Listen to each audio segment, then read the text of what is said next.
of course, joy and happiness are not meant to be sustained states. You get little tastes of them here and Did there. everyone hear that? You don't have to be in joy all the time. It's okay. Yes. You're not meant to. Not meant to be happy all the time. Even the happiest people go up and down all day, and you're supposed to. You're supposed to. Heard from Dr. Jones, everyone. You are supposed to go on your roller coaster ride.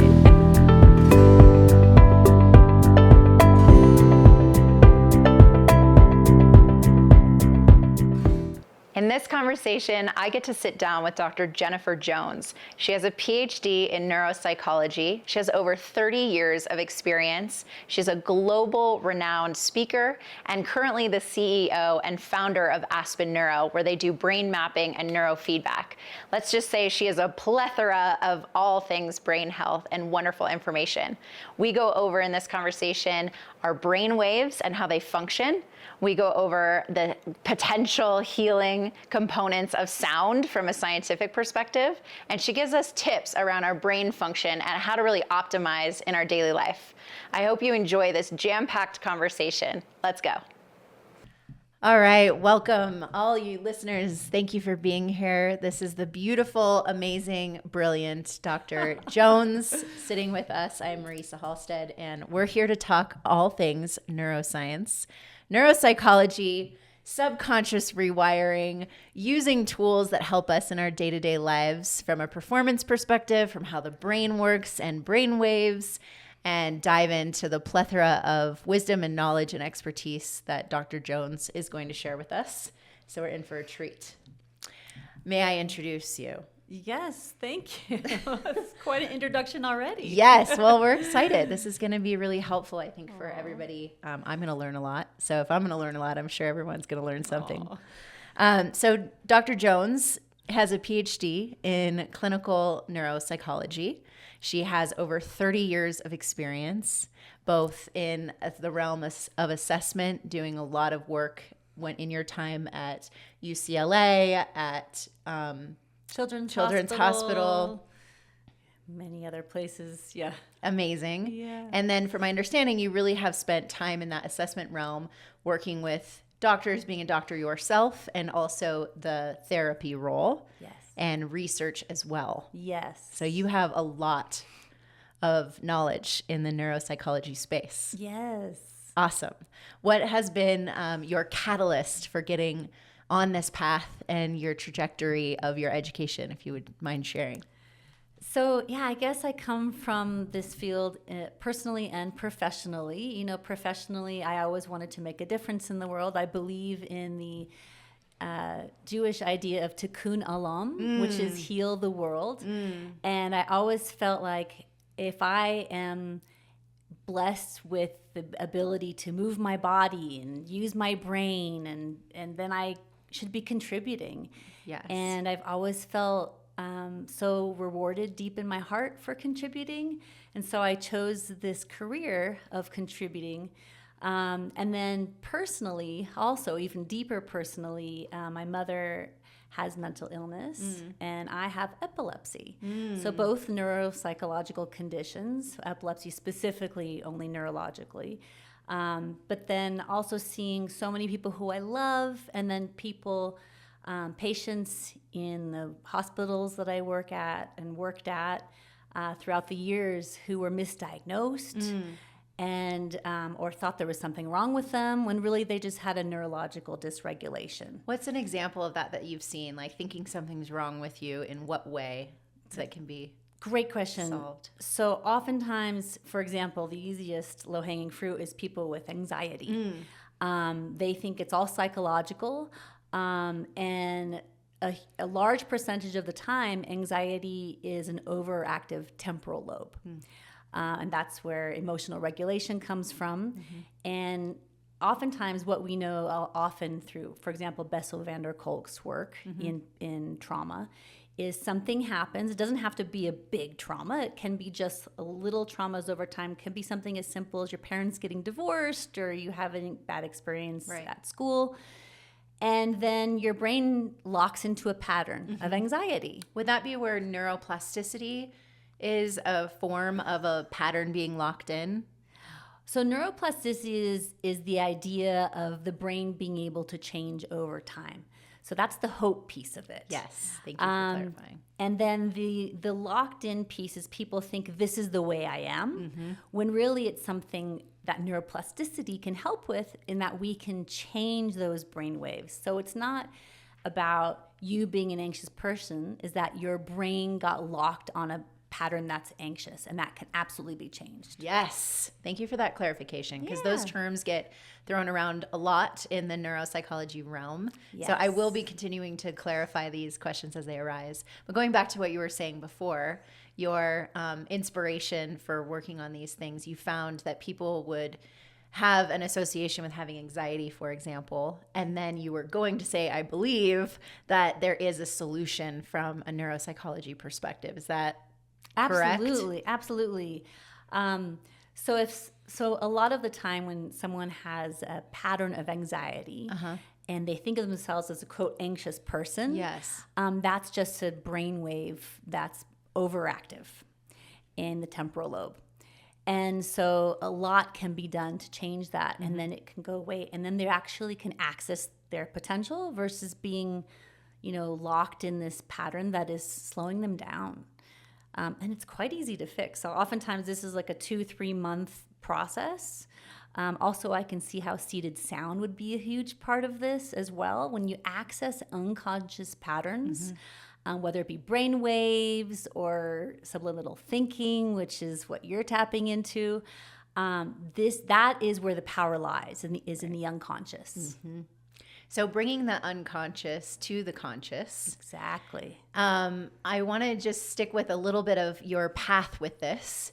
I think it's just so phenomenal. You have such a background in clinical work and so much education, and now have started Aspen Neuro, which is a neurotherapy. We are in your beautiful space now in Aspen, Colorado. But you've also launched in LA, in Santa Monica, and soon to be Malibu. Yes.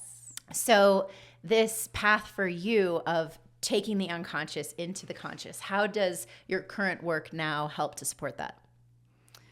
Oh, I just think there's so much power in having people be aware of their unconscious patterns. What we, through neurotherapy, we do that. We reflect their brainwave patterns in a visual stimulus, so that they're able to see whether they have overactive or underactive, and then that's the feedback part. That's the operant conditioning. Is that the brain mapping piece? The brain mapping is more the assessment. Got so it. that's equivalent to when you do your annual checkup and you do an EKG. Yes. That's looking at your heart. Yes. What we do, the brain map is the same thing as an EEG. It's a synonym, and that's electroencephalogram, and that's looking at your brain. So ideally, everyone would look at their brain annually, just like you're looking at your heart annually. But Yes. because there aren't that many people in the U.S. who are trained in this, oftentimes it gets overlooked. But the brain being the master organ, Yes. you want an annual brain map. You want an annual EEG because, for example, if you start to have emotional dysregulation, anxiety, or Lack of sleep is a lack big of one for sleep. people. I know, or preventing dementia, or increasing cognitive capability. I mean, Yes. even test scores with Yes. kids, ADHD, super easy to cure with neurotherapy. Interesting. So Yeah. the neurotherapy part is you then, once you've done the assessment, then you're providing some protocols for people? Yeah, well, we actually do training. So through a reward-based system, they start to make their unconscious thoughts conscious, and then they learn how to regulate them. Yeah, it's about So you're coaching in addition to this. It's a pretty Yes. dynamic experience. It's incredible. Yeah, It's so really amazing that this exists for people. I know many people that have gone through this process with you and that have seen profound results, and in different age groups. So I would love to know from at Seated Sound, we really tap into meeting people at different phases of life. Yes. And working with making the unconscious into the conscious with a very easy to use tool of subliminal messaging and sound healing, so that the brainwave state can be regulated more easily for an opportunity for more healing. And also those subliminal messages with affirmations go into the programming. Yes. So my question to you is, from your experience of different ages, do you find that neuroplasticity we were talking about before, you were describing, gets more rigid with age? Is there a benefit to using this younger? Can you shift yourself at any age? Like, what is your expertise in this? Oh my gosh, this is such a good question. I'm so excited about what you're doing because you are really providing a possibility for people to, expedite their potential. Yes. And especially for parents, one of the things we'd really be missing is not offering this to them. Yeah. Because you can, with a child, you can have them balance their brain waves, and also, through seated sound, have them regulate their consciousness in a way that's everything's going to be easier for them. So ideally, you do this younger. It's so good for kids. Yeah. Of course. And then it creates a solid foundation of just possibility. And does that work on a belief system level? Does that work on brain function level? Does that work on body regulation? Is it all of it? How does that really work from a scientific perspective? The beauty of it Yes. is that the conscious mind is not getting in the way. Yes, exactly. The conscious mind, its job is to keep us safe. Oftentimes it keeps us in fear, which blocks our potential. Through unconscious states, we can go past that, move beyond fear. Yes. And this is how, flying became invented. This is how we discovered the light. Things that everyone said couldn't be done, this is how it became done, as people went beyond the fear, beyond that blocking of you can only do this or that, and tapping deeper into those states. So while it's amazing for kids, and that's when you're going to see a huge potential expand, also for adults, why wouldn't you do this? Yes, yes. It's kind of like, yes, you can survive on eating junk food every day, but why would you? So, same thing with your brain and your unconscious mind. You can intentionally program it. Yes. And have so much more power. And why wouldn't you? Right. So Yes, I'm glad that you're bringing this up around the ease of use of this. So I've designed these subliminal messaging for the people, and realistically, especially in adults, we are busy and it is dynamic. And yes, I come from a meditation, deep yogic and meditation background, as you know, sound healing as well. And I've invested a lot of time, energy, and attention to heal my brain and my anxiety. Thank you for bringing that up specifically. And I know that realistically, especially as parents, that is time is such a valuable resource. So repetition, I heard you say, not the word, but in there of we can reprogram is so key, but also the ease of use. So my next question to you is, because seated sound really works on the subconscious mind, what is the real, there are a lot of facts out there on the interwebs. What is the real percentage that we operate, most people, from the subconscious space? And then how does that show up in our life? do you mean the myth about we only use a certain percentage of our brain? Yes. I mean, there's all kinds of myths. There's that. There's 95% of the way that we operate, make decisions, have emotional response is from the subconscious. Is that true? What does that mean for us? I think this is something that people try to make blanket statements about, but really we don't know. Yes. The truth is about neuroscience is we are on the tip of the iceberg. Yes. The whole we only use a small percentage of our brain is completely false. Okay. We, in truth, have access to as much as we want. We can get into deep and powerful brainwave states, but it requires intentionality, which is what you're doing. It's what I'm doing. It's what many people in this field are doing. If you go on autopilot in your life, it's not that you're using a smaller percentage of your brain. It's just that you're not tapping into your potential. Yes. And your brain is passive. Yes. So it's not using less percentage. It's just passive. It's like riding in neutral when you could have a Porsche, and like and be in the driver's seat. In the driver's seat, Yeah. right? So, and then in terms of, what was the other? Just how does that show up if we are on autopilot, like you just said? How does that actually show up in ways in our life? And what's the realistic way that we could use something like seated sound subliminals, neurotherapy, to make a new driver's seat option for ourselves? Yeah, so our brain just gets stuck in old patterns. Yes. So when something unpleasant happens, our brain tries to protect us and, becomes overly active or underly active. And if we don't do anything, it's going to stay that way for most of our lives. Yes. It's unusual that it will be changed. Yes. However, to change it requires not a lot of effort. That's good to know. Tell me more. So it's really, for example, there's thought recognition. There's the understanding that we are not our thoughts, right? We are the one who sees our thoughts, but we are not our thoughts. And then also the power behind controlling our thoughts and how that's absolutely accessible to all of us. That's just kind of the basic, right? You take it to the next level and then you talk about unconscious mind. And that has to do with what do you do right before you fall asleep at night? And that's your theta brainwave state. Yes. That is where most of the programming comes in. That's the most powerful, and that's where seated sound comes in as well. It's through, accessing this theta brainwave programming state. Yes. So a simple thing that people can do is before they fall asleep at night, the last 10 minutes, putting the phone away, of course, ideally more than 8 feet away because of EMFs.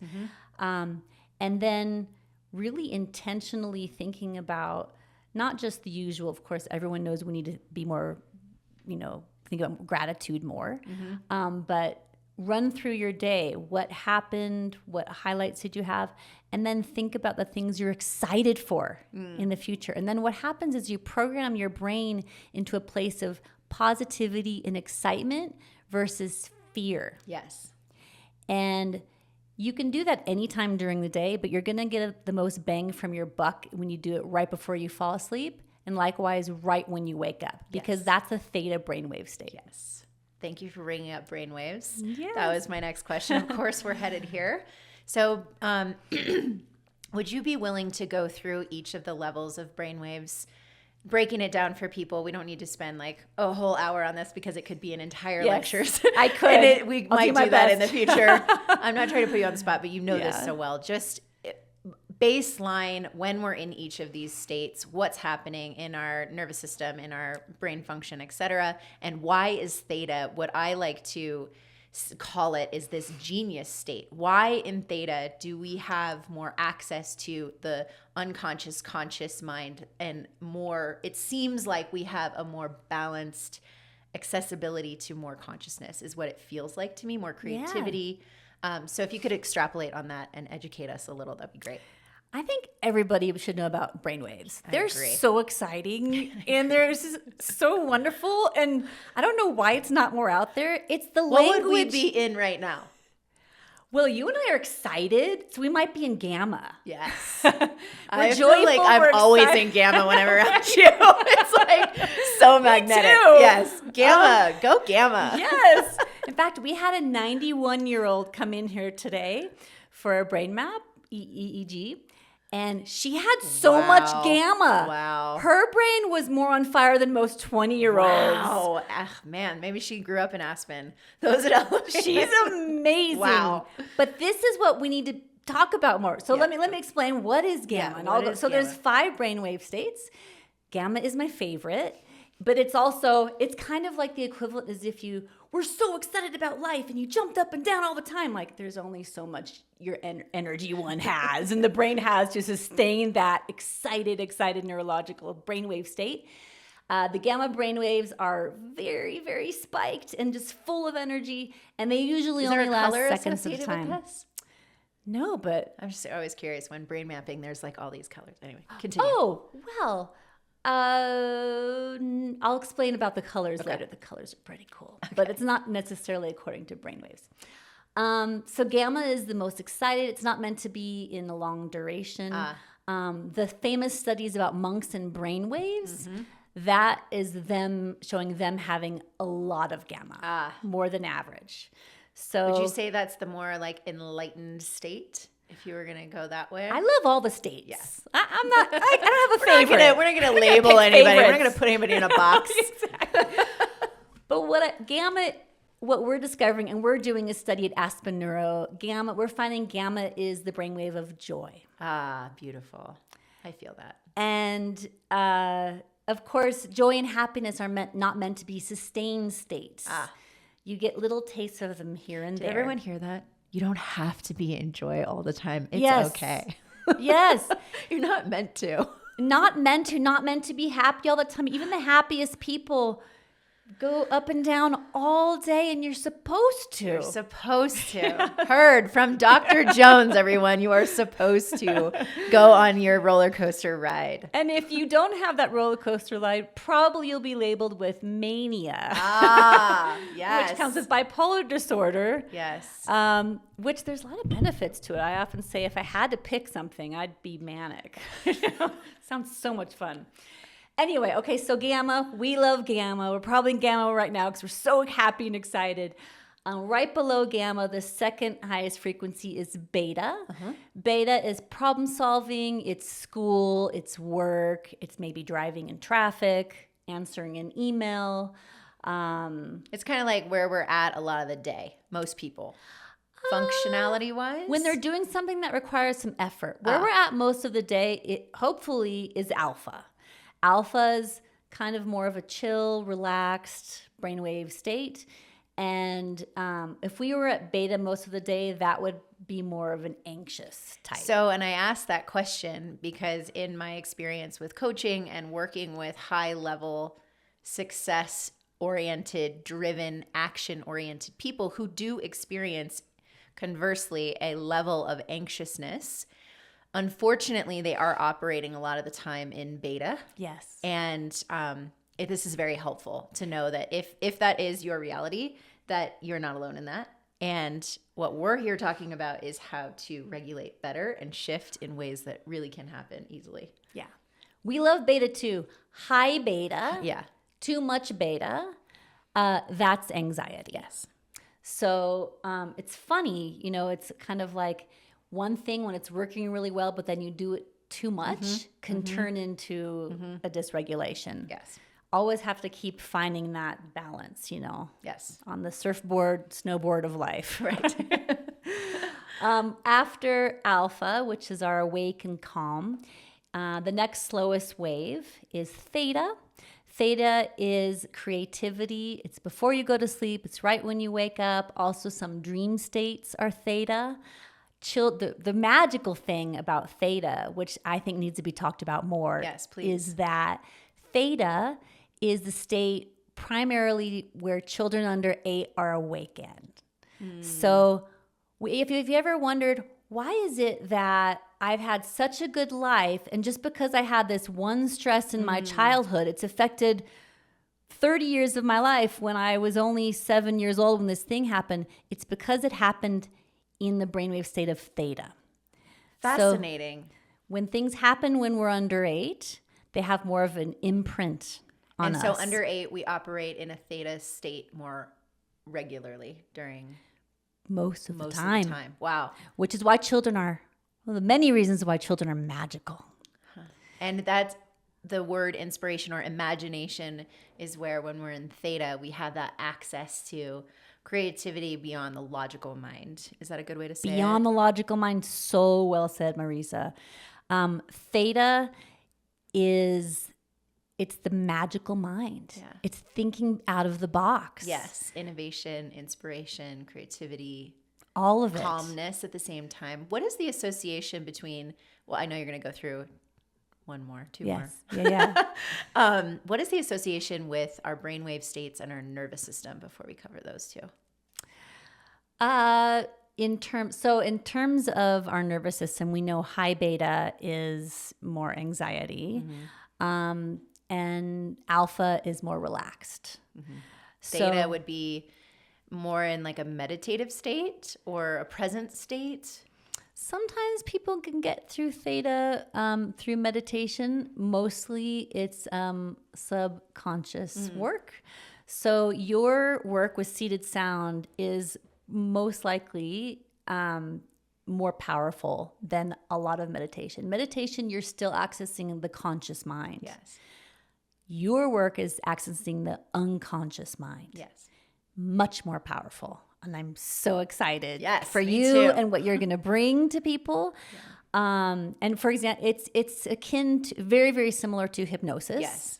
And through hypnosis, we know it's so powerful that even during World War II, when they ran out of anesthesia, they would do surgeries using hypnosis Yes. as an anesthetic tool. So that's how powerful it is. It can completely take away pain and much, much more. Change your reality. Change your reality. So yes, this unconscious access is, in terms of the nervous system, is much more powerful. And that's also why neurotherapy and the work you're doing, hypnotherapy, can be more effective than traditional therapies. Because you're accessing unconscious processes and helping people break those patterns that have been accumulating throughout their life. Yeah, I've seen these results for myself and for hundreds of people that have used this tool. And I want to talk to you about sound and how the unconscious mind and plus sound can work as a beautiful duo, and ask you some questions about that. Okay, but wait. Let's go back to the brainwaves. But what you teased us a little bit, you have to say more about what you've seen. Yes. Yeah. Should I finish the brainwaves? Let's finish brainwaves. But then you have we'll to go talk, because it's a Yes. little tease and you can't not talk about I'm it. in. It's so I exciting. I'll talk about it all day. Okay, briefly, just the last one, and then I want to hear about your experience. Yeah, absolutely. But the last one is delta, and that's a sleep state. And of course, we know there's many different types and forms of sleep. We don't need to go into those today. Sure.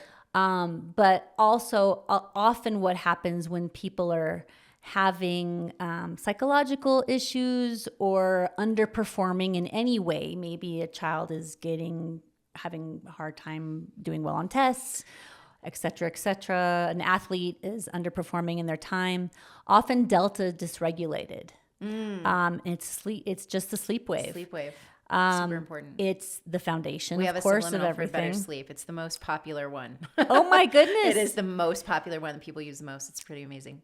And just one little plug about sleep: stay away from melatonin. We don't need to go into that today. We can talk about that another time. We'll put some notes in the... Yes. But that's one way that our American culture, for example, in Europe, you need a prescription for it. It really is dysregulating over time. We'll go into that. But there are other ways of regulating delta. Neurotherapy is one of the easiest. Yes. But okay, tell us about. No, I'll interview you. I want to hear. Okay, tell us about your experience with the subconscious changes. Yes, thank you. So mine really started as I was on a healing journey for anxiety specifically, and was doing everything from, I have a huge background in, I mentioned this earlier, yoga, in meditation, in more of the spiritual realms of things, and also incredibly interested in psychology, and have studied that immensely in my path as well as a tool to heal anxiousness. Debilitating at the time. This was about 10 years ago. And in part of the tools that I was using, I stumbled upon a YouTube video that was offering solfeggio and high frequencies of hertz, which I want to talk about sound after this, of how sound can be so healing for us. I was very interested in how that could help regulate my nervous system, my mind. And they also offered subconscious rewiring with subliminal messaging. So what subliminals are: they are positive repeating affirmations written in the positive. So I am present. I do not experience stress. I am regulated. I feel safe in my body. These types of messages. But on a conscious mind, like I just said out loud, which you were speaking to earlier, there's one aspect that works over time, but it's a lengthy process of actually planting the change in my neuroplasticity, right? Where I believe that. Yeah. So if I have any fear going on in my system or conscious blockages to the belief of those affirmations, they're not going to really have anywhere to go. They're not going to have anywhere to land. So the subliminals I found, one, I was able to get into what felt like theta by using them. And I really wanted to pick the categories that I wanted to work with. So I was sleeping better by using these. I could feel, it was almost like a tightness. Anxiety has always felt like tightness and constriction in my mind and in my breath. And I could feel everything opening up. And so I've been using these for myself for years. And in my work with being a sound healer, and I do a lot of energy healing, I do a lot of coaching, I wanted to create my version of that for people in categories that might matter to them, but also bring in a deep level of sound element and getting you into theta wave states. So what I've seen so far is one, regulation of anxiety. Really, people have massive shifts with this pretty quickly. Two is manifestation, which is kind of fun to like think about and play with because it's such a hot topic. Yeah. And manifestation is a alignment of frequency. And when you're in this vibrational match to the thing that you desire, it shows up. Yes. And so what I've designed, a lot of the seated soundscapes and subliminals are around manifestation. And people have reported back to me that they used it to transition in a job. They used it to create more of the career of their dreams. In love and relationships, I've created many of these for connection and communication, and also to draw in that manifestation of like your true, what feels like a soulmate partner. Often I have found that isn't a different person. That is a better capacity for you to be enraptured with who you're with. Oh, or this is so special. Or who to call in that might be a different match. Or if being single is the love relationship you need to work on the most, these subliminals will help you to anchor into the real belief system that is just automatic, that automatic programming that I am loved. I am lovable. I love myself. And I am a match to someone who meets me there. And there's all these different ways. Better sleep for children. I've really seen, it's been so cool. A couple of my more adult clients have been using them for, parents use white noise machines for their children. And I know we've talked about like, we want to stay away from the EMF. Yes. And anything that you are using, you should definitely use on like Bluetooth, but we can talk more about that. Yes. What you would recommend. But these white noise machines, it's something that people are already using. So why not use positive affirmations when the developing mind in categories like your body, in categories like making friends, in categories like your creativity? And so what I've found is parents reporting back to me that they put it on, depending on the age of the child, they put it on for the child, but then the child ends up asking for it like within 3 days. They're like, can we? That. And it depends on the age, but it's like, well, I want to put the subs on. I like, where's the seated sounds? Or let me play with that again. And it can work. What I've found reported back is in times of transition, especially with children, they get dysregulated when they get dropped off at school, picked up from school, move. Whatever change happens very small in their little worlds can be very dysregulating. So using these as a tool in the car, bath time, sibling rivalry. Yes.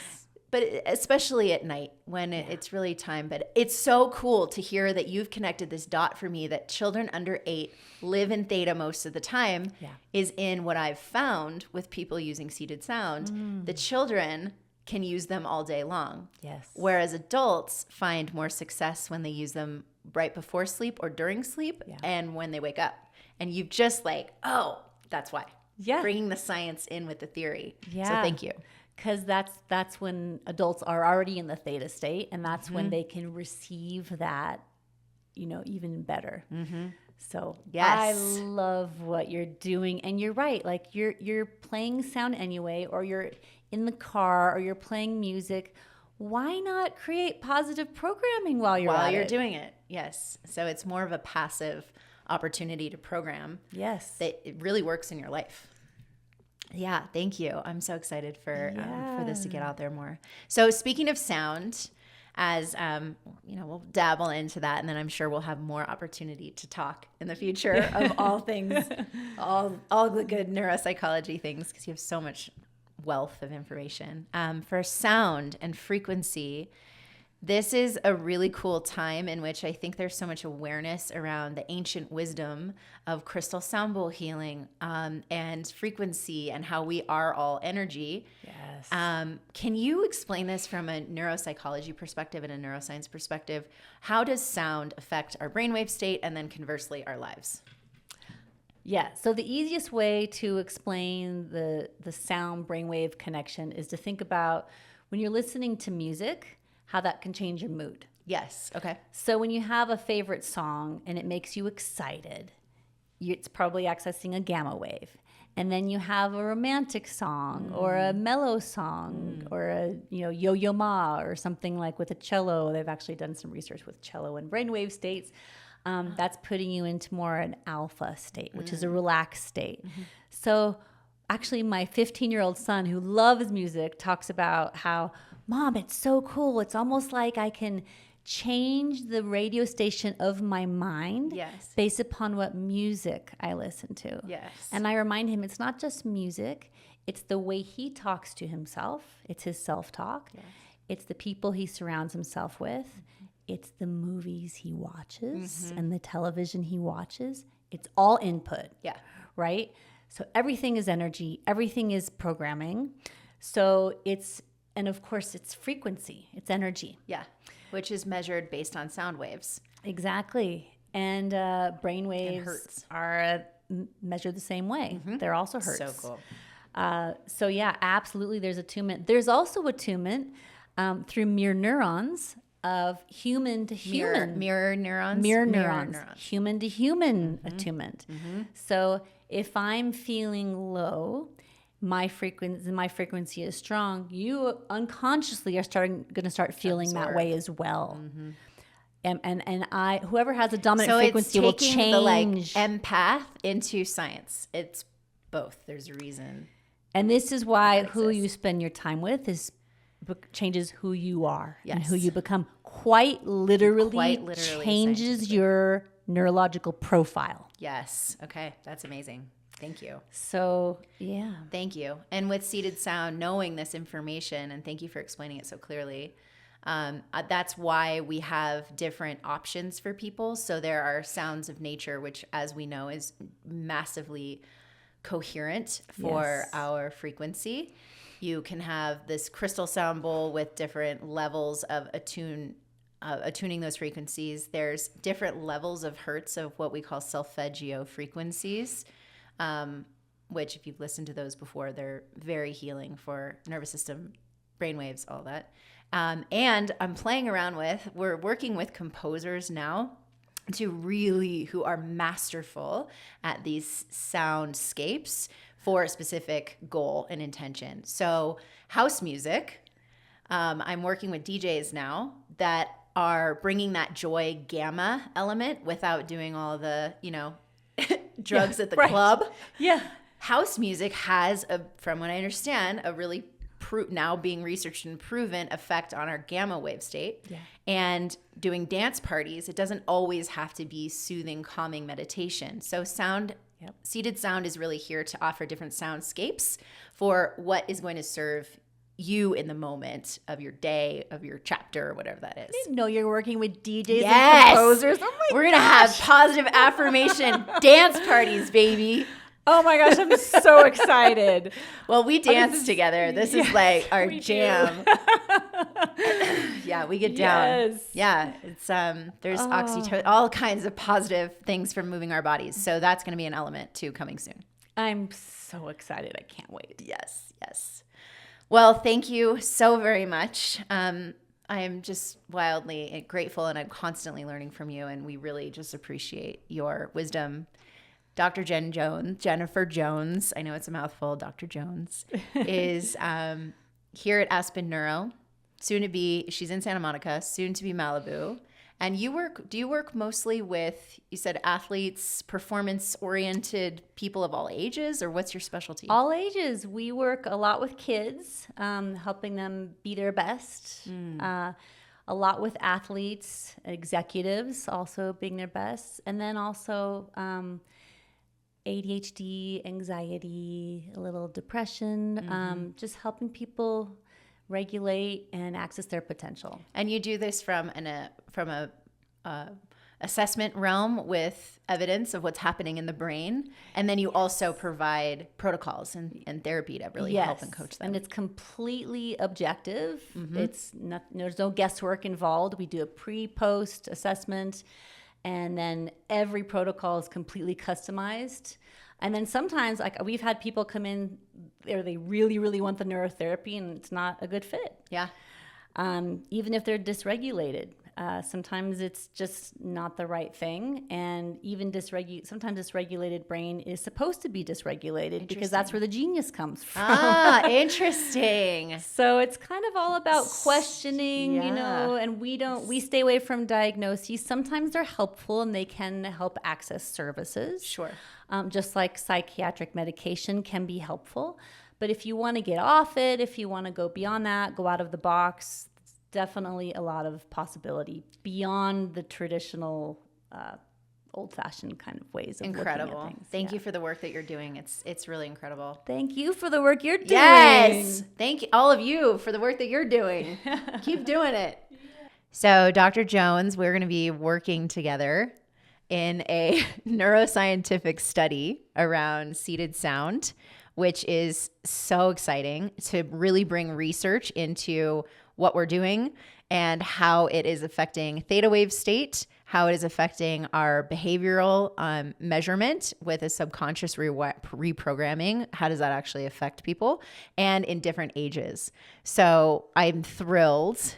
And what is the part of that you're most interested to find out what data comes through? Oh my gosh, I am so excited to do this research with you, Marisa. Actually being able to have someone hooked up to an electroencephalogram and have their brainwaves being measured while they are listening to seated sound and seeing how that changes their brainwave state is going to be priceless information. Yes, I agree. And to compare that with different ages, and it's almost, I can't believe no one's done this. And you're so brilliant. I'm trying to find. I really don't think, from what I've found so far, if anyone finds it, you can send it to us. It has not been done. So have you ever done something like this with, I know you have a background with hypnosis, and you did mention earlier that it is similar. Yes. Have you seen studies using hypnosis that have shown results from a research study like this? Yeah, absolutely. But what you're doing is easier than hypnosis. Yeah. Which is the best part of it. It's who has time very to go to accessible, very accessible and inexpensive. Like the accessibility of this is the key component of accessibility for everyone, from age to monetary value, time. Yeah. Cool. All right. Well, stay tuned. I can't wait to do that research with you and your brilliant team. More to come. Too. More to come.